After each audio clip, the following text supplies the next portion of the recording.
Hi, Ibana and Alawi. Aba, ay naramdaman. Hi, Ibana and nakakarinig na sila konti. Nagising eh. Itong gatas nila guys, oh. Ayan. Kakadede lang ng mga yan. Di ko pa sila napupunasan. Oh. Alam nyo ba, nung dumating sila sa buhay ko, nagkaroon ako ng inspirasyon. Ay!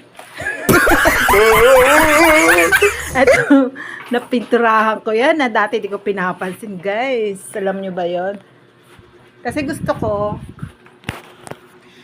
kasi guys, i-welcome sila. Ibig sabihin, gusto ko maramdaman din nila yung pagpapahalaga ko sa kanila. Kahit takutin sila, alam nyo ba yon? Dahil hindi ako nakakagala kasi guys, konting lakad lang sa katawan ko.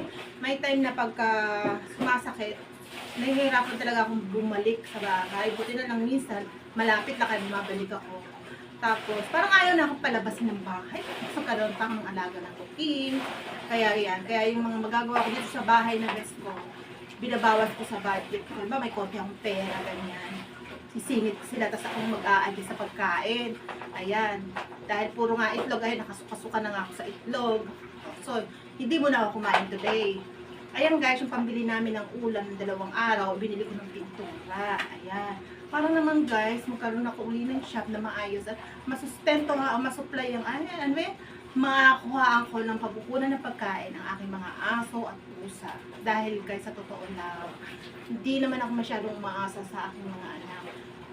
Konti ko ang bibigay nila, diba? Ganoon naman talaga ang mga magulang. Pero, kailangan ko talaga kumita.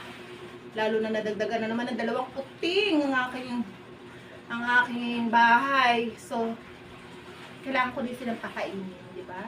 Yung mga pangangailangan nila, yan, mga higaan nila, yung towel na dapat pantinda, ginamit nila, ilan na yun, 5 piraso. Yung 5 piraso na yun, guys, 5, 10, 15, 20, 250 na yun, na dapat ibibigay ko sa tinitindahan ko ng mga face towel, so wala na. Kailangan magsikap ako talaga, guys.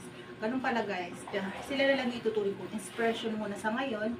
Dahil yung mga inspiration ko sa mga nakaraan ay masyado ng pasaway. Joke! Yung lang guys, salamat!